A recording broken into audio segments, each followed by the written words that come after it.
style narration for the EM5 Band Theory of Solids lecture, as if being delivered during a classroom session. Slide 1, EM5 Band Theory of Solids.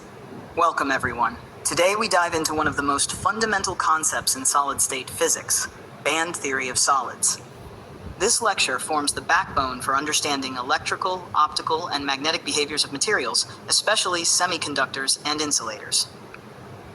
Slide 2. Let's begin by distinguishing between metals, semiconductors, and insulators. The key difference lies in their electronic band structures, specifically the size and nature of the band gap.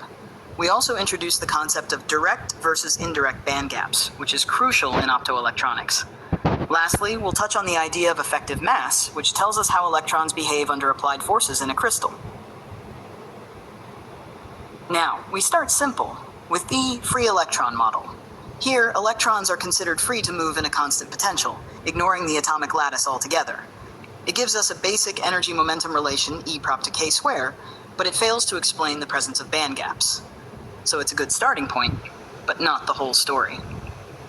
Slide 4, nearly free electron model. To improve things, we introduce the nearly free electron model, where a weak periodic potential is added. This simple change creates band gaps at the Brillouin zone edges. Now we begin to understand how the crystal structure influences electronic properties. Slide 5, Bloch's theorem. Enter Bloch's theorem, a game changer. It says that the wave functions of electrons in a periodic potential are a product of a plane wave and a periodic function. This lays the foundation for how we describe electrons in crystals, and it's essential for calculating band structures.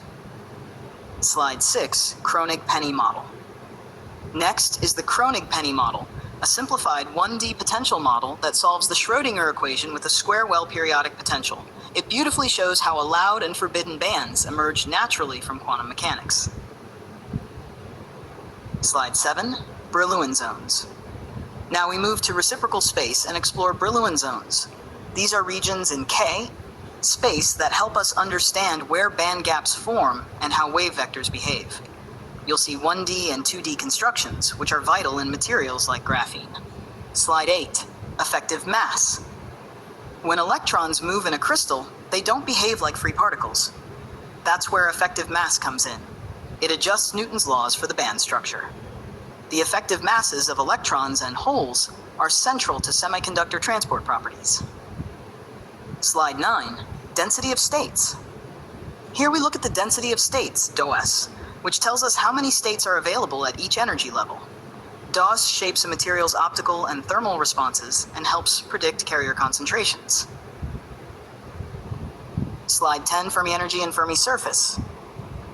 The Fermi level separates filled from empty states at absolute zero. In metals, it lies inside a band. In semiconductors, it lies within the gap. The Fermi-Dirac distribution governs occupancy and explains why semiconductors become conductive at higher temperatures.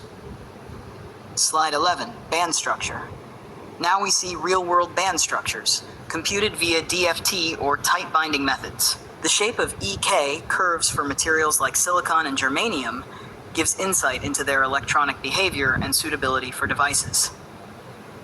Slide 12, direct and indirect band gaps. Direct band gaps mean electrons can jump across the gap without changing momentum, ideal for LEDs. Indirect band gaps require a phonon and are better suited for solar cells and thermoelectric applications. Slide 13, temperature dependence. As temperature increases, band gaps shrink, and carrier concentration in semiconductors increases. This explains why silicon-based devices perform differently at varying temperatures. Slide 14, doping in semiconductors. Doping tailors conductivity. Add extra electrons for N-type or create holes for P-type semiconductors. The placement of donor or acceptor levels within the gap controls carrier type and density. Slide 15, optical absorption. Materials absorb light when photons have energy equal to or greater than the band gap. Using UV visible spectra and Kubelka-Munk analysis, we can extract band gap values, especially for thin films and powders. Slide 16, applications. Band theory is more than theory. It powers transistors, solar cells, diodes, thermoelectrics, and even spintronic devices. Mastering it opens doors to next-gen technologies. 17. Gay-ass band structure. Here's an example, a direct bandgap semiconductor. It's used extensively in LEDs, laser diodes, and high-speed electronics, thanks to its efficient electron transitions. Slide 18. Graphene. Graphene brings something new, Dirac cones and massless charge carriers. Its linear EK relation leads to ultra-fast electrons and amazing conductivity, making it a star in next-gen devices. Slide 19. Topological insulators. Finally, we touch on topological insulators. Though insulating in the bulk, they host conductive surface states that are robust against scattering, protected by time reversal symmetry. This is quantum mechanics in action, and it's paving the way for quantum computing. Would you like this commentary as an audio?